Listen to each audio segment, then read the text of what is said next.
Do do do do do do do do do do do. Greetings and salutations, fellow Earthlings. Oh my God, that window unit is not cutting it. It is still too damn hot in this house.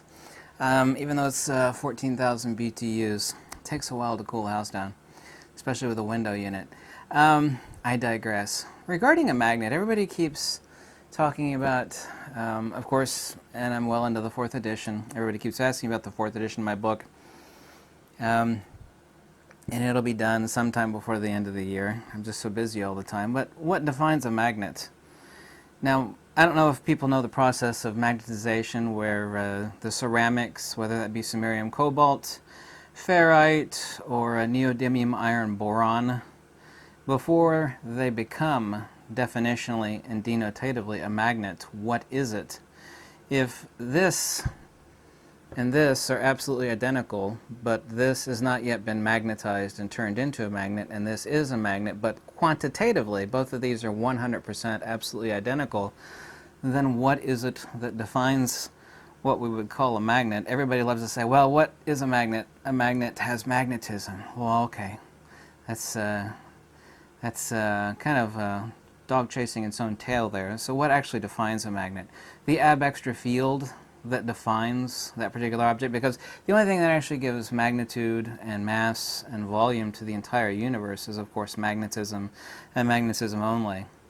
The conjugate geometry of the universe, force and motion, inertia and acceleration, respectively, the conjugate geometries of dielectricity and of magnetism, or respectively, the hyperboloid or the hourglass shape, and that of the torus, i.e. of volume, of mass and magnitude, i.e. magnetism, centrifugal divergence, the loss of energy. Magnetism is the dielectric field.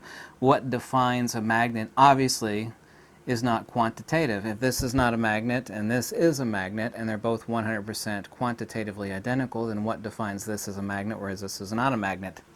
People say, well, it's aligned domains. It would be the same sort of lunacy where people say, well, what defines a laser as opposed to regular incoherent light? Well, what defines a laser is coherency. Well, attributionally, that's correct. Or to say aligned domains is superficially correct. But in the case of a laser versus a light bulb, it's absolutely identical between that of a pre-magnet and that of a magnet. If both of these are, say, samarium cobalt or neodymium iron boron slugs, and this is magnetized, this is now a magnet, this is not. Well, this has an ab-extra field around it.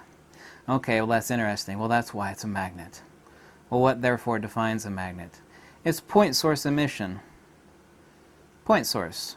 The field is ab-extra to the object. Now, interestingly enough, and you don't have to take my word for this, you can actually Google it, right? The thing that particle physicists knows in the cult of quantum, or I like to call it the cult of bumping particles, which is specifically the big A word, atomism, you will read, just type in magnetism and virtual particles or virtual photons, okay? These are not the inputs or outputs of any experiment ever done, ever by anybody on Earth, but you will read from PhD Leonard Susskind, head priest in the cult of quantum, PhD, Professor Leonard Susskind, and countless others, that magnetism is, quote-unquote, emitting virtual photons. So like there's a shower of invisible unicorns and leprechauns that is occurring between two magnets, whether that be so-called attraction or so-called repulsion, but of course there's no such thing as magnetic attraction. The reason why we call it magnetic attraction is because this premise has existed for thousands and thousands of years, both with the Sumerians, the Greeks, and the Egyptians. Magnetic attraction does not exist whatsoever. Only force and motion, inertia and acceleration, respectively the conjugate geometries that define the magnetic field of the torus and the hyperboloid, and defining what is the ab-extra field pertains to, of course, the ether. You see, when you actually remove the ether, you're only left with one thing, and that's atomism. But these virtual photons or virtual particles are purely conceptual. They have no basis in reality, and as I've already stated many times in many videos, these are not the inputs or outputs of any experiment ever done. It is a purely arbitrary concept with no basis in reality. Absolutely, quantifiably no different than saying unicorns or saying leprechauns. Absolutely none. And the people that espouse this, I will remind you, are PhD professors of mathematics and physics and quantum theory. Fact, not opinion, not conjecture, not hyperbole, Hardcore, rock-solid fact. So therefore, what does define a magnet? If a magnet is not quantitative, what is the qualitative nature of what it is? It is point source, which is multiplicative. Everything in the universe, as I said, is defined in volume with mass and magnitude due to magnetism only. The one thing the scientists got right, and you were all taught this stuff in school or high school or college or both, is that you were told, well, every atom is 99.999999999% empty space. It's kind of like an atom is this giant balloon, and inside is an infinitesimally small little packet of BBs that are so small they're invisible. Okay, and like on the outside, in various shells, there's little electron particles. I'll remind you, both Tesla, James Clerk Maxwell, Oliver Heaviside, J.J. Thomson, who discovered the electron, none of these people said an electron particle existed. Even the discoverer, J.J. Thomson, said it is not a particle. But when he was offered a Nobel Prize, he's like, yeah, okay, it's a particle. He gave him a bunch of acclaim and fame. But the air inside this balloon, i.e. the interatomic radius in picometers, of course, is magnetodielectricity. Actually, of course, every atom is nothing other than a dynamo. But the volume that actually fills the air, the empty space, of course, there's no such thing as empty space. It's just magnetodielectricity. It's a little dynamo. So what actually defines a magnet? If it is quantitatively identical to a samarium cobalt slug, or a neodymium iron boron slug before it becomes a magnet, then obviously so it is qualitative. And the qualitative nature of that is a multiplicative point source. A magnet does not emit magnetism. It's also ludicrous to think that something emits light.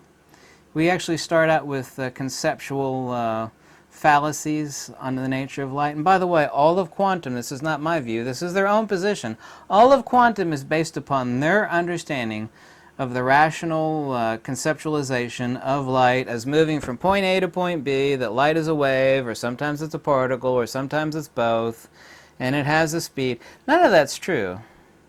Light neither moves from point A to point B.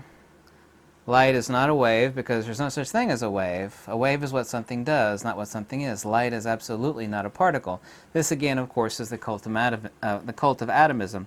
The presumed speed of light, of course, is simply a rate of induction. Ask any scientist on Earth, and you will confound them and say, excuse me, sir, we know that when light passes through glass or water, it slows down, without breaking the law of conservation of energy when it comes out the other side. And of course, light is not moving. Nothing is moving from point A to point B. It's like, well, sure, you turn on a light bulb, light is moving from point A to point B, where we have illumination over here.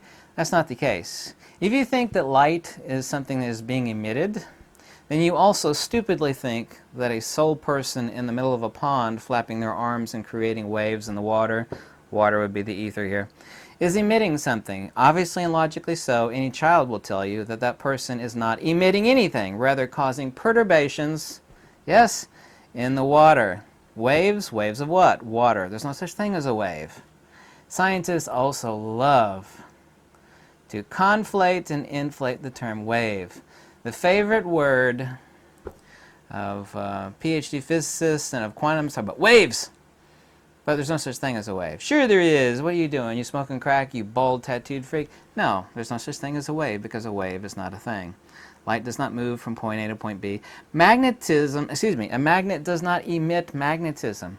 The field that surrounds, or the topology, the Cartesian phenomena that is defined, which of course is palpably measurable with a Gauss meter and countless other instrumentations, is of course that conjugate geometry of force and motion, inertia and acceleration that defines the hyperboloid and respectively the torus of the point source field. I wish I brought it in here. I should have brought in a magnet. Of course, you use green magnetic viewing film, right? Then, of course, we actually have to define polarity, but that's a point for another video. I can show you, if this were a magnet underneath the green viewing film, that we actually have the center line where no magnetism exists. Then we actually have to define what is polarity. A magnet has poles, that has a north pole and a south pole. It actually doesn't. You actually have to correctly understand what force and motion, inertia, and acceleration is, or specifically what counter space is and what space is. When we say space, what we actually mean is magnetism, because to say space, to say create space, to say the manifestation of magnetism, magnetism is only the dielectric field, are one and exactly the same thing. It doesn't matter if we say the ether, for example, or we say counter space, the ether, 0-point energy, dark matter, there's about 100 different names for the ether, and of course Mother Nature, which is not a person. Mother Nature does not give a single damn in hell what stupid, idiot, sub-intelligent, troglodytic human beings call the ether. The ether by any other name is still the ether, just like a rose with any other name still smells like a rose, right?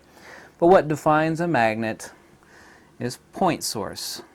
Point source what? Well, it's aligned domains. Well, that's descriptive, but that's not an explanation. What defines a magnet if it is not quantitative? Well, it's qualitative. Well, why is a 5-watt light bulb useless? I don't know if you've ever used a 5-watt light bulb, but you can barely read by it. You know, like if you put the light bulb right here, you can barely read a book by a 5-watt light bulb. A 5-watt laser, however, will burn a hole in your ass. It will permanently blind you. It's dangerous. You could pop balloons. I got a 5-watt laser. It's a blue laser. Really dangerous. Well, what's the difference? 5 watts is 5 watts is 5 watts is 5 watts, right? If this is not a magnet and this is a magnet, and both of these are quantitatively 100% absolutely identical, samarium cobalt, or neodymium iron boron, then what is it that defines it as a magnet? Everything has magnetism, obviously at the molecular and or, of course, obviously so, at the atomic scale. It is the ab extra field due to field incommensurability, or what the ancient Greeks called ananke, that defines something being a magnet, because it has point source, which is multiplicative, kind of like the Roman fascia, right? I don't know if you know what the Roman fascia is, a bunch of twigs that are actually bound together, they're unbreakable. Like any idiot, even a weakling, could break all the twigs, but if you bundle them together, they're not 1 plus 1 plus 1 plus 1, say 20 twigs, equals 20. They're multiplicative. Their power to snap them is more than each individual part in total, which would be 20. So you got 20 twigs, 1 plus 1 plus 1 plus 1, 20. Well, it's 20 times as hard to break these as it is just one. No, it becomes a multiplicative. It does not 20. It is way above that. The same thing with the magnetic field. The same thing with the laser. Well, 5-watt laser, that's a sun, you know, because a 5-watt light bulb is 5 watts of electromagnetic radiation, and it's not only not dangerous, nobody on Earth buys a 5-watt light bulb because it's useless. You can't light a room with it. You can't even read a book by it. Well, you kind of can, but not too well. So what is the multiplicative nature of point source field incommensurability in the case, as a perfect analogy, by the way, pertaining to the laser versus that of the magnet? This is what defines a magnet. Then, of course, you have to go further down the rabbit hole and define what polarity is. Okay? Polarity cannot be two-dimensional. A force vector is a three-dimensional S-curve. I actually have a bent piece of wire. A perfect three-dimensional S-curve, and if you actually turn it on its end, it looks like a perfect circle. If you actually take both ends on this three-dimensional S-curve, which is a force vector of polarity, and you turn it, you're looking dead center at one end, you will see a perfect circle. But from the side, it will look like, and you could bend one of these yourself so you can't ideate a three-dimensional force vector, because it's kind of hard, but not really. There are no straight lines in Mother Nature. There's not one single straight line. Everything in nature is curvilinear. The only way you can extrapolate out the dimensionality of a torus, i.e. the geometric force vector of magnetism, is curvilinear, tracing along the donut or the torus that is the magnetic field geometry.